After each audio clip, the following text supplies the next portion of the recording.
روزانہ واقعات اور اردو موٹیویشنل سٹوریز کے لیے ہمارا چینل سبسکرائب کریں۔ شکریہ۔ ہلاکو خان منگول حکمران چنگیز خان کا پوتا تھا۔ وہ بھی اپنے دادا اور باپ کی طرح ساری زندگی قتل و غارت میں جتا رہا۔ 1256 میں اس کو اس وقت ایران کا حکمران بنا کر بھیجا گیا جب وہاں ایک باغی گروہ سر اٹھا چکا تھا۔ تاہم ہلاکو خان نے اس کو کچل دیا اور اس کے بعد بھی کئی ممالک پر حملہ آور ہوتا رہا۔ جب اسے ابن علقمہ کا پیغام ملا تو اسے بغداد میں دلچسپی پیدا ہوئی اور 2 لاکھ کی فوج کے ساتھ نکل پڑا جو منجنیقوں اور باروری مواد سے لیس تھی۔ ابن علقمہ کو علم ہوا تو اس نے خلیفہ سے کہا کہ ہمیں اتنی بڑی فوج ایسے ہی بیکار بیٹھی تنہائی لے رہی ہے، ان کو دوسرے علاقوں کے سرداروں کے پاس بیچ کر کسی پیداواری کام پر لگائے، جس پر زیادہ تر فوج دوسرے علاقوں میں بھیج دی گئی۔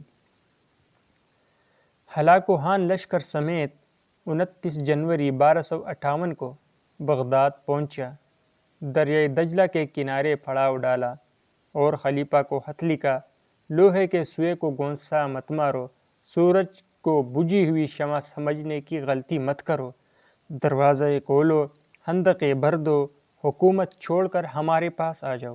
اگر ہم نے حملہ کیا تو پاتال میں پناہ نہیں ملے گی نہ آسمانوں میں۔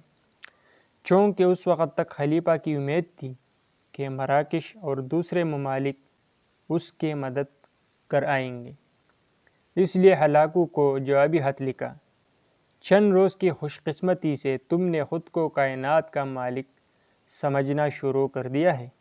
مشرق سے مغرب تک اہل ایمان میرے ساتھ ہے، اس لیے بخیریت لوٹ جاؤ۔ دن فر دن گزرتے رہے۔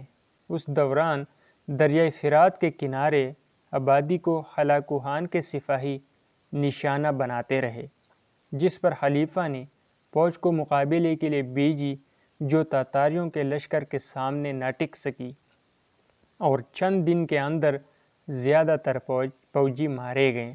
شاہی محل کی اونچی دیواروں اور دیوی کل دروازے کے پیچھے بیٹھے خلیفہ معتصم متفکر تھے کہ کیا کیا جائے۔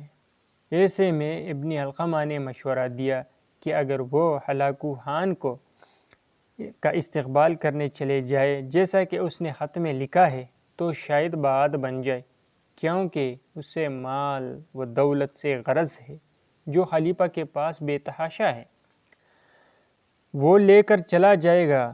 خلیفہ نے اس تجویز پر غور شروع کر دیا۔ جب شاہی دروازہ کھلا 10 فروری 1258 کو، خلیفہ چند فوجی افسران اور درباریوں کے ساتھ نکل کر ہلاکو خان کے خیمے کی طرف بڑھے تو ان کے ساتھ آنے والے تمام لوگوں کو خیمے کے باہر ہی روک لیا گیا اور خلیفہ کے اندر جاتے ہی سب کو قتل کر دیا گیا۔ خلیفہ کو وہیں سے پکڑ کر قید خانے میں ڈال دیا گیا۔ انہیں کئی روز تک بھوکا پیاسا رکھا گیا۔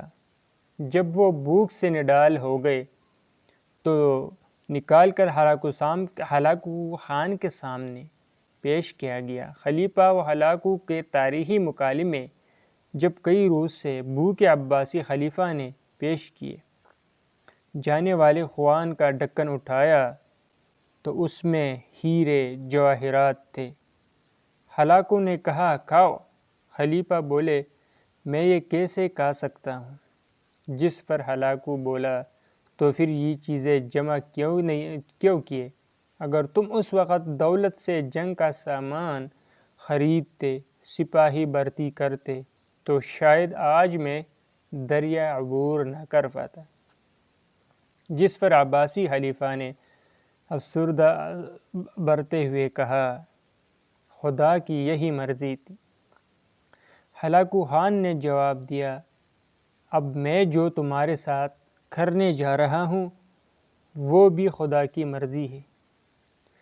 منگولوں کی روایت کے مطابق کسی بادشاہ کا زمین پر خون بہانا بدشگونی سمجھا جاتا ہے، اس لیے اس نے سپاہیوں کو حکم دیا کہ اس طرح مارو کہ خون زمین پر نہ گرے۔ خلیفہ کو قالین میں لپیٹ کر پہلے فوجیوں نے لاتوں گونسوں کا نشانہ بنایا اور پھر اس پر اس وقت تک گھوڑے دوڑائے گئے جب تک موت واقع نہ ہوئی۔ ہلاکو کی فوجوں نے بغداد میں اس حد تک قتل و غارت کی کہ دریائے دجلہ کا پانی کئی روز تک سرخ رہا۔ کتب خانوں کو جلا دیا گیا۔ گلیوں میں پڑی لاشوں کے ڈھیر سے اٹھنے والے تعفن کی وجہ سے ہلاکو کو رہائشی خیمہ سے شہر سے باہر لے جانا پڑا۔